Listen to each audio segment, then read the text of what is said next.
Bonjour à tous.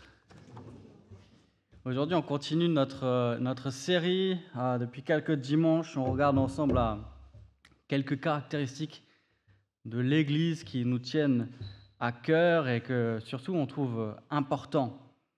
Et aujourd'hui, après la semaine dernière avoir évoqué avec Quentin la question de l'Évangile, de la définition de l'Évangile, aujourd'hui on va parler de l'évangélisation. Et c'est une suite logique, n'est-ce pas, puisque l'évangélisation fait partie de l'Évangile. L'Évangile, par définition, c'est une bonne nouvelle. Et une bonne nouvelle, ça se partage. Et c'est ce que dit Paul d'ailleurs en Romains 10. Ces versets bien connus. En effet, toute personne qui fera appel au nom du Seigneur sera sauvée. Mais comment donc feront-ils appel à celui en qui ils n'ont pas cru? Et comment croiront-ils en celui dont ils n'ont pas entendu parler? Et comment entendront-ils parler de lui si personne ne l'annonce? Et comment l'annoncera-t-on si personne n'est envoyé? Et on avait vu le premier dimanche il y a quelques semaines dans cette histoire de toute la Bible que Dieu, depuis le début, veut se constituer un peuple et qu'il envoie son Messie, son berger pour rassembler son peuple de toutes les nations. Et qu'il nous charge, à nous, ses disciples, d'annoncer l'Évangile pour continuer cette œuvre de rassemblement de son peuple autour de son Messie.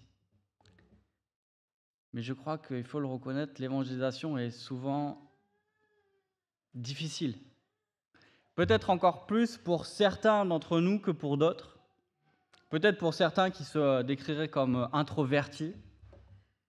Et dès qu'il faut aller dire bonjour aux voisins, ils ont une petite goutte qui perle comme ça. Ou alors il y a quelqu'un qu'ils ne connaissent pas dans la rue. Et souvent on entend ou on pense nous-mêmes qu'on manque de connaissances. C'est ce qui nous freinerait au fond. On ne saurait pas quoi dire. Et si la discussion tendait à évoluer, on n'aurait pas forcément les bons arguments, on n'a pas toutes les connaissances. Et ça, le texte de ce matin y répondra. Mais je crois qu'il y a une autre raison, une raison plus fondamentale. Une raison qu'aborde aussi le texte qu'on va voir ce matin. Et une raison qui fait que, au fond, on est parfois paralysé, c'est qu'on a peur des conséquences. Et ça, c'est pas nouveau. On lit dans l'évangile de Jean, au chapitre 12, « Même parmi les chefs, beaucoup crurent en lui. Mais à cause des pharisiens, ils ne le déclaraient pas de crainte d'être exclus de la synagogue. En effet, ils aimèrent la gloire des hommes plus que la gloire de Dieu. » Et au fond, nous dit la parole, quand on a peur des conséquences et peut-être qu'on a peur du rejet, on est en train d'échanger la crainte de Dieu pour la crainte des hommes. Et ce que les hommes pensent de nous devient alors, de manière subtile, plus importante que ce que Dieu nous demande.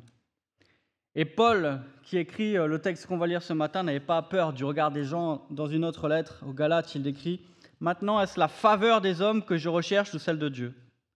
Est-ce que je cherche à plaire aux hommes ?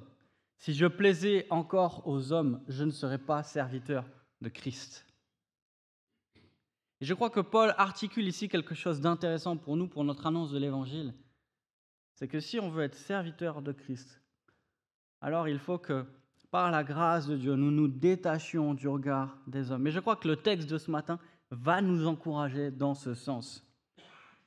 Le texte de ce matin va nous donner une clé qui va nous aider à considérer la crainte de Dieu comme plus importante que la crainte des hommes. Et cette clé, c'est quoi ? C'est l'émerveillement que nous portons à la gloire de Christ. Plus notre émerveillement de la gloire de Christ va grandir, plus notre crainte des hommes va diminuer. Et cet émerveillement de la gloire de Christ, c'est le combustible du zèle de Paul.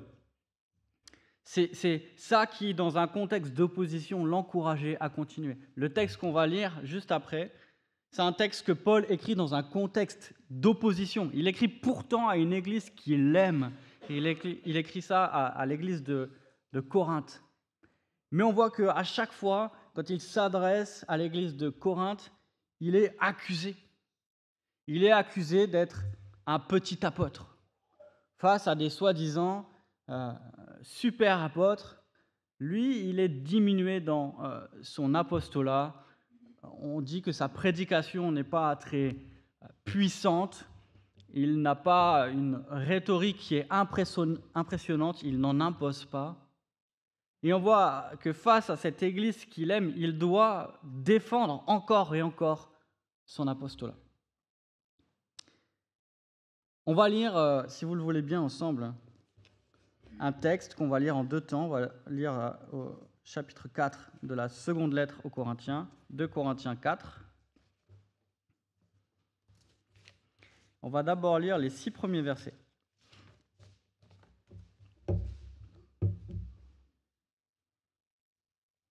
« 2 Corinthiens 4. Si vous avez cette Bible, c'est à la page 756.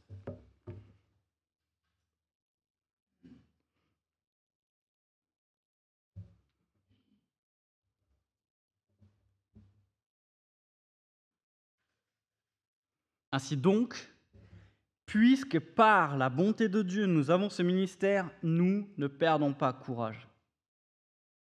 Nous rejetons les actions honteuses qui se font en secret, nous ne nous conduisons pas avec ruse et nous ne falsifions pas la parole de Dieu. Au contraire, en faisant connaître clairement la vérité, nous nous recommandons à toute conscience d'homme devant Dieu. Si notre évangile est encore voilé, il est pour ceux qui périssent. Pour les incrédules, dont le Dieu de ce monde a aveuglé l'intelligence afin qu'ils ne voient pas briller l'éclat que projette l'évangile de la gloire de Christ, qui est l'image de Dieu. Nous ne nous prêchons pas nous-mêmes. C'est Jésus-Christ le Seigneur que nous prêchons. Et nous nous déclarons vos serviteurs à cause de Jésus. En effet, le Dieu qui a ordonné que la lumière brille du sein des ténèbres a aussi fait briller sa lumière dans notre cœur pour faire resplendir la connaissance de la gloire de Dieu dans la personne de Jésus-Christ. Paul, par 2 fois dans ce passage, nous parle de la gloire de Christ, qui est l'Évangile. Et il parle de se tourner vers Dieu comme d'enfin reconnaître, de connaître la gloire de Dieu dans la personne de Jésus-Christ. Voilà au fond ce qui se passe quand quelqu'un devient chrétien. Il reconnaît la gloire de Christ. Il y a un point que je voudrais souligner dans ce premier passage, c'est que notre message doit annoncer la gloire de Christ. Annoncer l'évangile, nous dit Paul, c'est annoncer la gloire de Christ. Et cette mission, il nous dit, dès le verset 1, on la tient de Dieu. Et regardez, puisque par la bonté de Dieu, nous avons ce ministère, nous ne perdons pas courage. La première chose qui nous encourage, c'est que le mandat que nous avons d'annoncer l'évangile, c'est Dieu lui-même qui nous l'a confié. C'est Dieu lui-même qui nous l'a confié, et il nous l'a confié par sa bonté. Ici, Paul parle en particulier de son ministère d'apôtre, mais chacun de nous, nous avons été chargés par Dieu lui-même d'annoncer l'évangile. Et on va le voir un peu plus loin, chose extraordinaire, le paradoxe de notre mission, c'est que Dieu confie un trésor à des vases en argile. Et que c'est par sa bonté qu'il nous permet d'être les collaborateurs à cette œuvre, de rassembler son peuple et de se faire un peuple d'adorateurs de toutes les nations de la terre. Pierre nous dit qu'on a été rachetés pour proclamer les louanges de celui qui nous a appelés des ténèbres à sa merveilleuse lumière. Dans sa première lettre aux Corinthiens, Paul dit « Aux Corinthiens, malheur à moi si je n'annonce pas l'évangile. » Pourquoi ? Parce que ceux qui ont été bouleversés par l'évangile, bouleversés par la rencontre avec Christ, vont vouloir annoncer sa gloire. Et tout cela peut nous paraître un petit peu abstrait. Qu'est-ce que ça veut dire d'annoncer la gloire de Christ ? Bien, je crois que c'est un synonyme ici d'annoncer l'évangile. D'annoncer que Christ est Seigneur, qu'il est roi. D'annoncer que ce roi vient nous délivrer tous ceux qui se confient en lui de la colère qui attend les hommes à cause de leurs péchés. C'est l'évangile qu'on a défini avec Quentin la semaine dernière. Et voilà la mission qu'avait Paul, et voilà la mission qui est la nôtre. Ne pas falsifier la parole de Dieu, verset 2, mais faire connaître clairement la vérité. Ne pas falsifier la parole de Dieu, mais faire connaître clairement la vérité. Nous n'avons pas à inventer notre message. Nous avons à annoncer la parole de Dieu. À l'IBG, un de nos professeurs racontait l'histoire d'un professeur de prédication qui, chaque semestre, donnait rendez-vous à ses nouveaux élèves dans le cours de prédication. Le professeur donnait rendez-vous chaque semestre à ses nouveaux élèves dans le cimetière de la ville. Et une fois qu'ils s'étaient rendus tous au cimetière de la ville, il disait à ses élèves, maintenant, allez faire un tour et puis baladez-vous un petit peu dans le cimetière et regardez les pierres tombales. Et après quelques minutes, une fois que les élèves avaient fait le tour du cimetière, il les rassemblait et leur disait avec le plus grand sérieux, maintenant, prêchez l'évangile. Et les élèves croyaient d'abord à une blague en disant, mais il va pas bien celui-là. Mais il insistait, maintenant, prêchez l'évangile. Et cette histoire nous fait un petit peu sourire, mais le professeur avait raison. Quand nous prêchons l'évangile, nous prêchons à des morts spirituels. Annoncer l'évangile, nous dit Paul, c'est dépeindre la gloire de Christ. Dépeindre la gloire de Christ à des aveugles. Le plus grand obstacle, nous dit Paul, c'est pas leur niveau de connaissance. C'est pas le fait qu'ils n'en connaissent pas beaucoup sur Dieu. C'est pas le fait que dans notre génération, plus personne n'a fait le catéchisme. C'est un obstacle. Mais le plus grand obstacle, nous dit Paul, c'est leur incrédulité. C'est le fait qu'ils sont aveuglés spirituellement. C'est le fait que pour eux, l'évangile est voilé. C'est le fait qu'ils ne voient pas justement briller la gloire de Christ. Pourquoi ? Parce que Satan a aveuglé leur intelligence.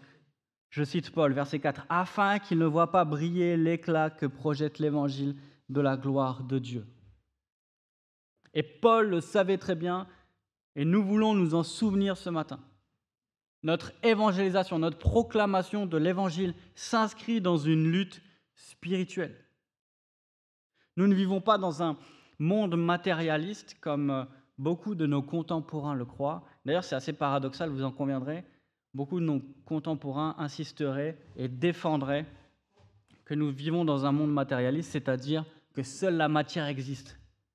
Ils ont du mal à croire en un monde surnaturel, à une transcendance, à quelque chose qui dépasse la matière. Et pourtant, ils vont faire appel au barreur avant le médecin. Et pourtant, ils vont lire l'horoscope pour savoir de quoi demain sera fait.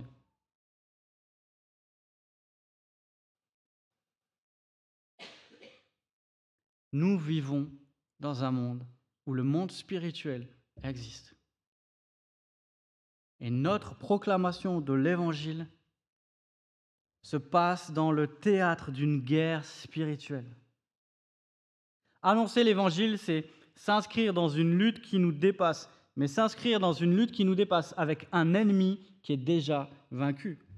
Et on ne doit pas s'étonner du manque de réception ou du manque d'intérêt de nos auditeurs. Au contraire, nous savons que le Dieu de ce monde est à l'œuvre. Il est à l'œuvre pour que ceux à qui nous parlons ne voient pas briller la gloire de Christ que nous annonçons. Nous parlons à des sourds et nous dépeignons la gloire de Christ à des aveugles. Et dès lors, notre témoignage, notre proclamation de l'Évangile, ce n'est pas simplement une technique ou une compétence. Et je crois que ce qui est le plus important pour nous, ce n'est pas de développer, même si c'est important, mais le plus important, ce n'est pas de développer de meilleures techniques, de meilleurs arguments, une meilleure connaissance, mais une plus grande dépendance à Dieu. Parce que cette lutte que nous engageons, c'est Dieu qui la vainc pour nous. Nous combattons pour faire briller la lumière au sein des ténèbres, mais cette œuvre n'est pas la nôtre. Nous avons la responsabilité de dépendre de la gloire de Christ, mais nous ne pouvons pas enlever la cécité spirituelle de nos contemporains. Nous ne pouvons pas, par nos efforts, par notre présentation la mieux construite, par nos arguments les meilleurs, faire croire quelqu'un. Ce n'est pas possible. Il faut que Dieu intervienne. C'est un miracle. C'est un miracle. Verset 6. En effet, le Dieu qui a ordonné que la lumière brille du sein des ténèbres a aussi fait briller sa lumière dans notre cœur pour faire resplendir la connaissance de la gloire de Dieu dans la personne de Jésus-Christ. Paul, ici, il nous montre un tableau qui est extraordinaire. Il nous dit la puissance de Dieu à la création, lorsque Dieu a créé la lumière et qu'il a séparé les ténèbres de la lumière par sa parole. C'est exactement la même puissance qu'il déploie lors de la rédemption. Lorsque du sein des ténèbres de nos cœurs, il fait jaillir la lumière et il nous fait voir pour la première fois la gloire de Christ dans l'Évangile.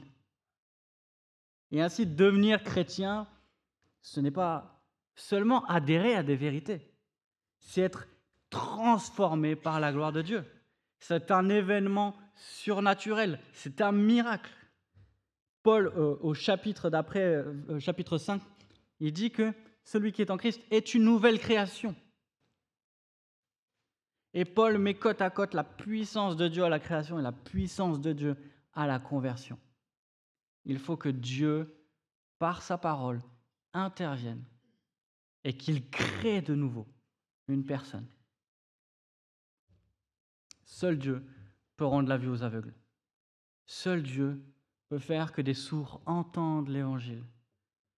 Seul Dieu, par la puissance de son esprit, par la prédication de sa parole, peut illuminer un cœur enténébré. Et oui, nous sommes souvent découragés. Nous sommes souvent découragés non seulement par l'opposition, mais même avant tout par l'indifférence. L'indifférence, c'est terrible. C'est terrible de continuer d'annoncer l'Évangile, de parler de la chose la plus extraordinaire, de parler de la personne la plus extraordinaire, de parler de non seulement ce qui nous anime, mais du Dieu qui fait que la personne en face respire et se lève chaque matin et qu'en face, il ne se passe rien. Aucun intérêt. Et à vue humaine, c'est désespérant. Pourquoi ? Parce que la dynamique du péché, c'est pas que les gens vont rester pareils toute leur vie, c'est que plus ils avancent et plus ils s'endurcissent. Plus ils avancent et plus ils s'endurcissent. Et seule la foi dans un Dieu qui peut transformer un cœur de pierre en un cœur de chair, qui peut faire jaillir la lumière du milieu des ténèbres, seule la foi en ce Dieu-là peut nous garder du désespoir. Sinon, on se dit, les années passent et la personne s'endurcit. Mais Dieu, dans sa grâce, fait des miracles. Dieu, dans sa grâce, fait briller la lumière du sein des ténèbres, parfois des années après. L'histoire que j'aime raconter à tout le monde, c'est l'histoire du frère de Marcel, Jean-Louis. Pendant des années, il n'a pas voulu entendre l'Évangile. Pendant des années, il n'a pas voulu que Marcel continue de lui parler de Jésus. Et il l'avait fait. Et des années après, par la grâce de Dieu, par un miracle de Dieu, Jean-Louis se tourne vers le Seigneur. Enfin, la lumière a jailli du milieu des ténèbres. À vue humaine, zéro chance. Zéro chance. Une vie à s'endurcir. Mais Dieu fait grâce. Mais Dieu continue de faire grâce. Et rien n'est perdu pour celui qui a créé les cieux et la terre.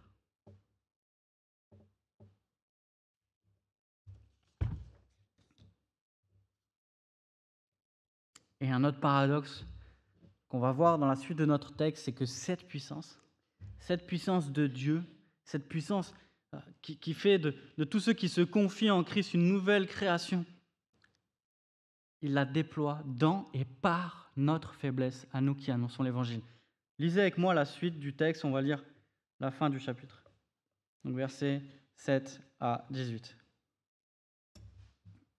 Nous portons ce trésor dans des vases de terre, afin que cette puissance extraordinaire soit attribuée à Dieu et non à nous. Nous sommes pressés de toutes parts, mais non écrasés. Inquiets, mais non désespérés. Persécutés, mais non abandonnés. Abattus, mais non anéantis. Nous portons toujours avec nous dans notre corps l'agonie du Seigneur Jésus, afin que la vie de Jésus soit aussi manifestée dans notre corps. En effet, nous qui vivons, nous sommes sans cesse livrés à la mort à cause de Jésus, afin que la vie de Jésus soit elle aussi révélée dans notre corps mortel. Ainsi, la mort est à l'œuvre en nous et la vie en vous. Et comme nous avons le même esprit de foi que celui exprimé dans cette parole de l'Écriture, j'ai cru. C'est pourquoi j'ai parlé. Nous aussi, nous croyons, et c'est pour cela que nous parlons. Nous savons en effet que celui qui a ressuscité le Seigneur Jésus nous ressuscitera aussi par Jésus et nous fera paraître avec vous dans sa présence. Oui, tout cela arrive à cause de vous, afin que la grâce, en se multipliant, fasse abonder la reconnaissance d'un plus grand nombre à la gloire de Dieu. Voilà pourquoi nous ne perdons pas courage. Et même si notre être extérieur se détruit, notre être intérieur se renouvelle de jour en jour. En effet, nos légères afflictions, nos légères difficultés du moment présent produisent pour nous, au-delà de toute mesure, un poids éternel de gloire. Ainsi, nous regardons non pas à ce qui est visible, mais à ce qui est invisible. Car les réalités visibles sont passagères et les invisibles sont éternelles. Premier point, c'était notre message doit annoncer la gloire de Christ. Deuxième point, notre manière de vivre doit témoigner de la gloire de Christ. Notre message doit annoncer la gloire de Christ. Notre manière de vivre doit témoigner de la gloire de Christ. On veut faire connaître clairement la vérité. Dans un monde de mensonges, à la suite de l'apôtre Paul, nous voulons proclamer la vérité. Mais Dieu ne nous a pas juste confié cette vérité nous habite. Nous vivons conformément à cette vérité. Et notre vie est une vie de vérité dans un monde de mensonges. Et Paul nous dit que cette vérité, elle habite un vase de terre. Et que Dieu a mis un trésor dans un vase de terre. À l'époque, on pouvait trouver des vases faits de différentes matières dans les maisons. Il y avait différents vases pour différents usages. On avait des vases en métal, c'était les plus solides, ceux qui contenaient les choses les plus précieuses. C'était les plus durables, on pouvait aussi les réparer. On avait des vases en verre, un petit peu moins solides, mais qui étaient réutilisables. On pouvait faire refondre le verre, puis les transformer pour les réutiliser. Et enfin, dernière catégorie, on avait les vases de terre. C'était un peu les vases jetables. On les cassait, on devait les jeter.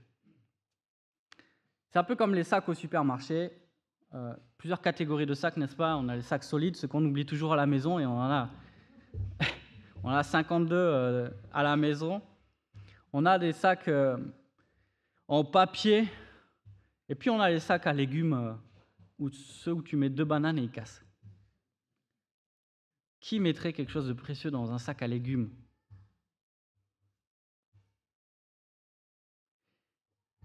Qui croirait dans la résistance, qui aurait confiance pour qu'un sac à légumes puisse transporter ce que l'on a de plus précieux?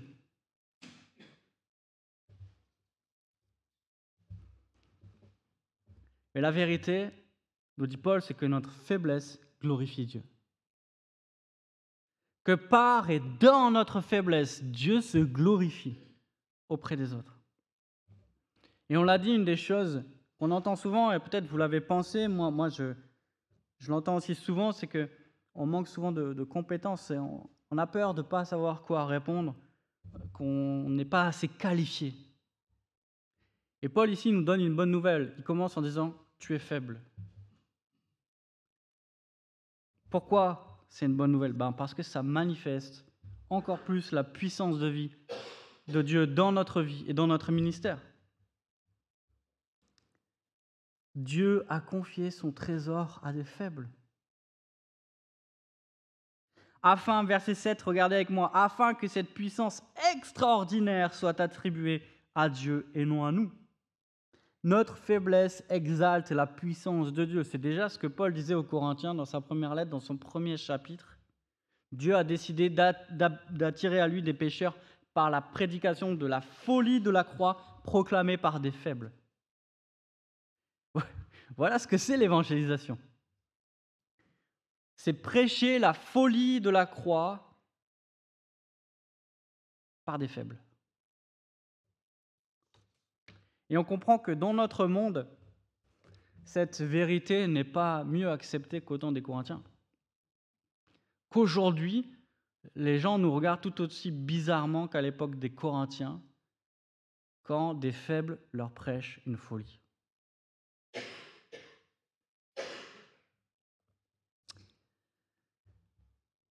Cette faiblesse et cette bonne nouvelle de notre faiblesse, ça nous garde aussi concernant notre crainte des hommes. Notre crainte des hommes, souvent, elle nous pousse à vouloir assurer. Il y a ce petit fond de « je suis chrétien, mais je dois quand même pas trop passer pour une quiche » qui reste en nous, ou juste en moi. Il y a cette tendance de vouloir savoir et d'avoir les réponses aux questions, et quelque part aussi de vouloir convaincre par la force de nos argumentations. Encore une fois, je crois qu'on doit travailler notre argumentation. Mais il y a ce danger de croire que, d'une part, si notre argumentation est bonne, alors la personne va croire, et d'autre part, de croire que si notre argumentation n'est pas assez bonne à nos yeux, alors on ne peut pas annoncer l'Évangile. Mais annoncer l'Évangile, ce n'est pas réciter un cours de théologie, c'est dépeindre la gloire de Christ, ce Christ qui a fait briller la lumière au sein des ténèbres de notre cœur. C'est dire ce que nous avons vécu et c'est raconter qui est ce Dieu qui nous a délivrés et qui nous a bouleversés de la même manière que Paul a été bouleversé sur le chemin de Damas. Pour les Corinthiens, un apôtre, c'était puissant, c'est pas faible. Et cette puissance que recherchaient les Corinthiens, on l'a dit, elle n'est pas si différente de la puissance que recherche le monde aujourd'hui. Le monde veut que nous puissions l'exalter. Il recherche des coachs en développement personnel. Il veut que nous soyons meilleurs, plus productifs, avec des abdos saillants, avec un compte en banque rempli, avec une connaissance claire. Et peut-être qu'on tombe dans ce piège souvent et qu'on veut montrer que être chrétien, ça n'empêche pas tout cela. Et qu'au final, on n'est pas si différent, on n'est pas si bizarre, on n'est pas si faible. Encore une fois, Dieu a choisi les choses faibles du monde pour confondre les forts. Et c'est là le message de l'Évangile. Et dès qu'on va ouvrir pour annoncer l'Évangile, ce sera la folie que les gens entendront, la puissance de Dieu manifestée par la mort de Christ. Et c'est ce que devaient expliquer les apôtres quand on relit le livre des Actes, quand on regarde le chapitre 2 et 3, quand on regarde leur manière d'annoncer l'Évangile. Quel est l'obstacle principal qu'ils ont dû surmonter au début du livre des Actes ? Ils ont dû expliquer que ce Messie, c'était un Messie souffrant. Parce que pour eux, le Messie, c'était le Messie victorieux, et il est victorieux. Ne nous trompons pas, il est victorieux. Il a la victoire. L'évangile que nous prêchons, c'est un évangile de victoire. Le roi que nous annonçons, c'est le roi victorieux. Le roi qui a vaincu le péché et la mort. Et le roi qui reviendra instaurer son règne dans sa gloire et devant qui tous les genoux fléchiront, devant qui tous les peuples confesseront qu'il est le Seigneur. Voilà le roi que nous annonçons. Mais en même temps, nous annonçons ce roi qui a acquis sa victoire par la croix. Et il y a un paradoxe qui est le message de l'Évangile, qui est la folie de l'Évangile. Et si on parle que de la croix sans parler de la résurrection, on est en train de parler d'une défaite. Et si, comme Paul le dit, si Christ n'est pas ressuscité, notre foi est vaine. Si Christ n'est pas ressuscité, Dieu n'est pas puissant. Si Christ n'est pas ressuscité, Christ n'a pas vaincu le péché et la mort. Si Christ n'est pas ressuscité, alors il n'a pas eu la victoire.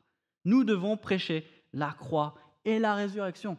À la croix, Jésus triomphe du péché manifesté par sa résurrection. Voilà le paradoxe de l'évangile que nous annonçons. Mais parfois, ce paradoxe, on ne veut pas le vivre parce qu'on veut la victoire complète et totale et toutes les bénédictions qui sont associées à notre résurrection ici et maintenant. Et ce n'est pas encore. Nous sommes comblés, dit Paul en Éphésiens 1, de toutes les bénédictions spirituelles de Dieu en Christ. Tout ce que Dieu a acquis, nous l'avons quand nous sommes unis à lui. C'est ce qu'on a vu la semaine dernière. Toutes les bénédictions que Christ a acquises par sa vie parfaite, son obéissance parfaite, par sa mort innocente, par sa résurrection glorieuse, sont à tous ceux qui lui appartiennent, sont à tous ceux qui sont unis à lui. Mais nous ne les vivons pas toutes encore.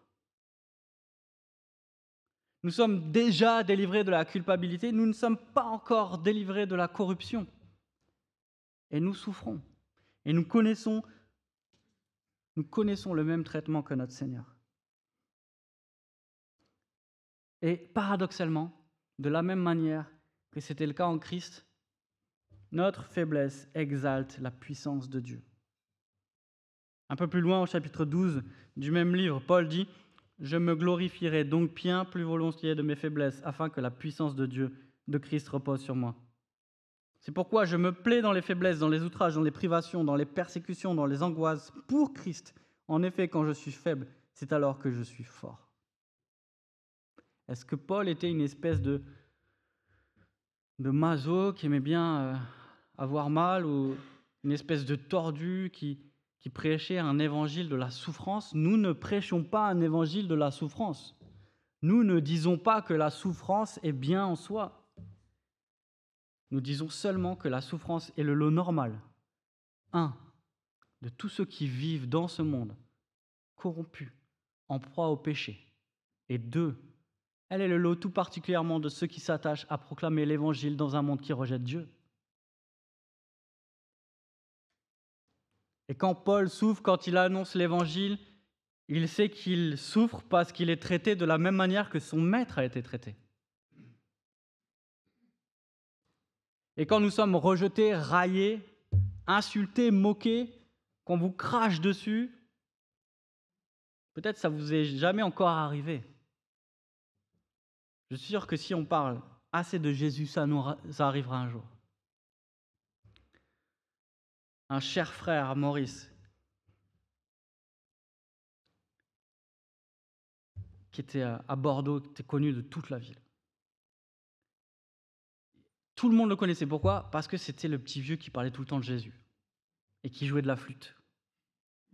Un peu bizarrement. Et qui avait tout le temps 1000 feuilles dans son sac et 1000 trucs à distribuer à tout le monde.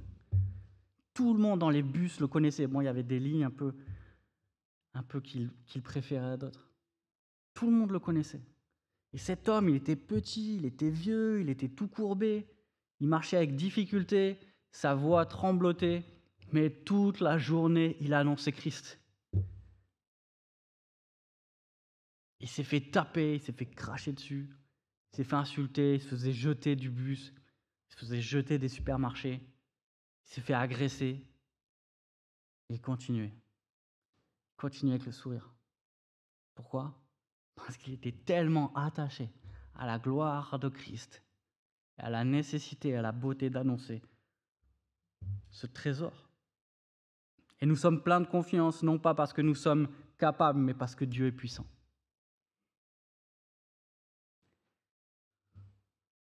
Et si nous attendons de ne plus être faibles pour annoncer l'Évangile,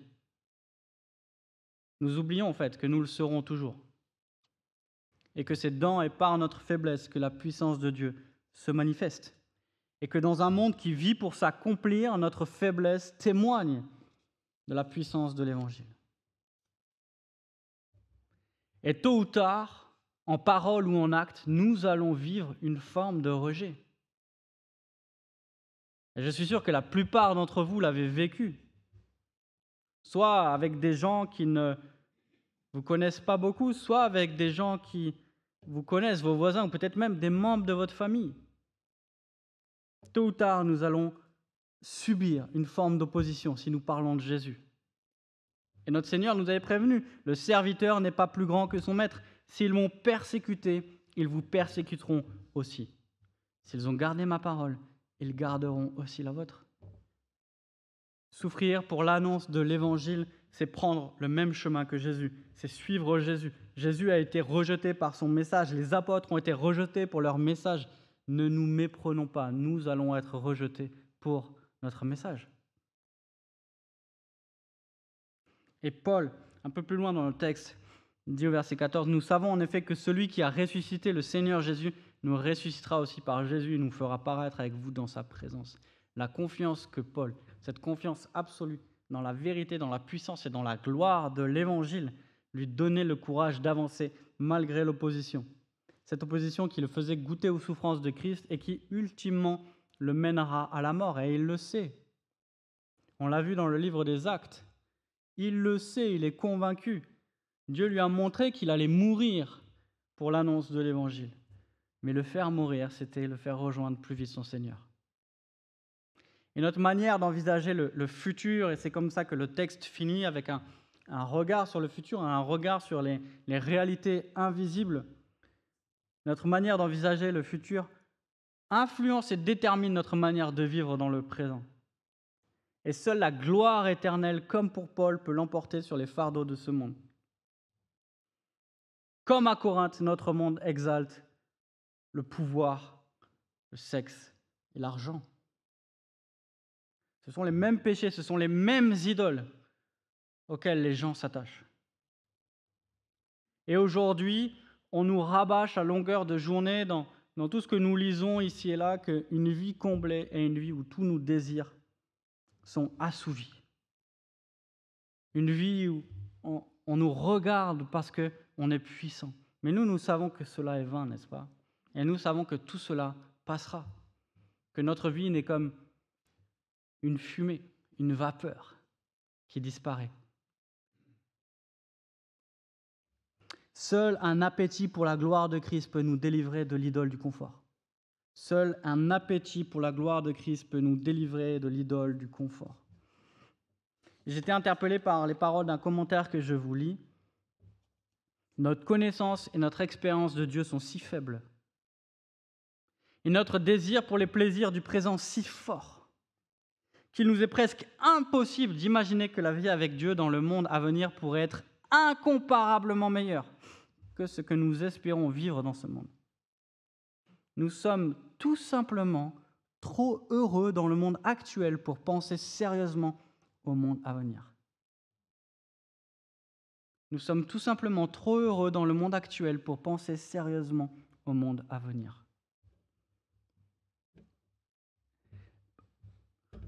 L'Écriture ne nous appelle pas à être les grincheux de service, les relous du quartier, mais à être réaliste et à ne pas trouver notre joie dans un monde qui est si tordu, qui a si peu à nous offrir et qui ne cherche pas notre bonheur, mais qui, par l'influence et l'action du prince de ce monde, veut nous détruire par tout ce à quoi nous aspirons et tout ce que le monde peut nous offrir. Et il n'y a qu'en cultivant une soif pour la gloire de Christ, pour la gloire éternelle à venir, que nous pourrons regarder ce monde-là avec réalisme. Oui, ce monde est créé par Dieu. Oui, ce monde est bon. Oui, les choses que Dieu nous donne sont bonnes. Mais le péché a tout tordu. Non seulement le péché a tordu le monde, mais le péché a tordu nos désirs. Et même ce que nous désirons n'est pas bon. Alors nous devons cultiver un appétit, une soif de voir la gloire de Christ. Et cette soif et cet appétit de la gloire de Christ doit déborder de notre manière de vivre. Dans un monde qui vit pour le maintenant, notre espérance montre que notre soif de la gloire de Christ est plus grande que ce que nous pouvons espérer aujourd'hui. En introduction, j'ai dit nous avons peur d'être rejetés, nous échangeons la crainte de Dieu pour la crainte des hommes.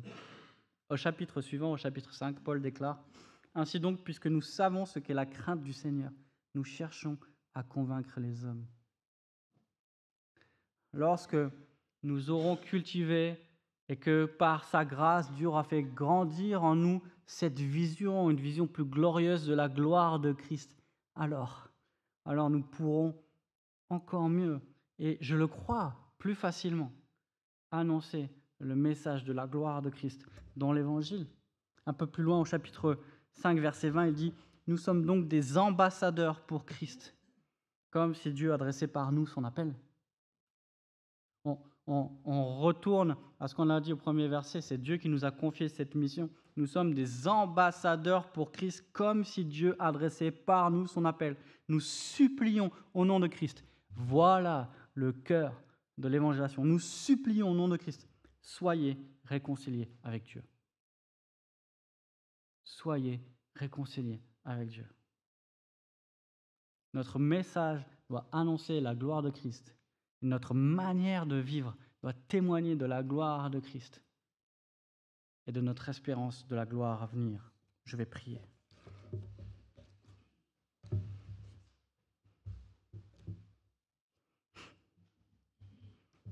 Père Céleste, merci pour le miracle que tu as fait en nous, de chasser les ténèbres de notre cœur pour faire resplendir la gloire de Christ. Et pour que d'aveugles, nous puissions passer à des contemplateurs de cette gloire inscrite en nous, dépeinte dans ton évangile. Et Seigneur, je te prie que aujourd'hui tu puisses encore ouvrir nos yeux et ouvrir les yeux de notre cœur, ouvrir notre intelligence pour que nous puissions voir et goûter à la puissance et à la beauté de la gloire de Christ dans l'Évangile. Pour que ce soit ça qui soit notre combustible pour l'annonce de l'Évangile. Et que nos craintes deviennent fades à la lumière de la beauté de la gloire de Christ. Oh Seigneur, merci parce que tu nous emploies et tu nous demandes d'annoncer l'Évangile, mais c'est toi qui fais ce miracle. Et nous pouvons continuer d'espérer. Nous avons foi, Seigneur, que tu peux encore faire briller cette lumière au sein des ténèbres de ceux qui nous entourent. Et plus particulièrement de ceux que nous aimons. Et je te prie, Seigneur, de le faire. De faire briller cette lumière dans le cœur de ceux que nous aimons. Au nom de Jésus-Christ, nous te prions. Amen.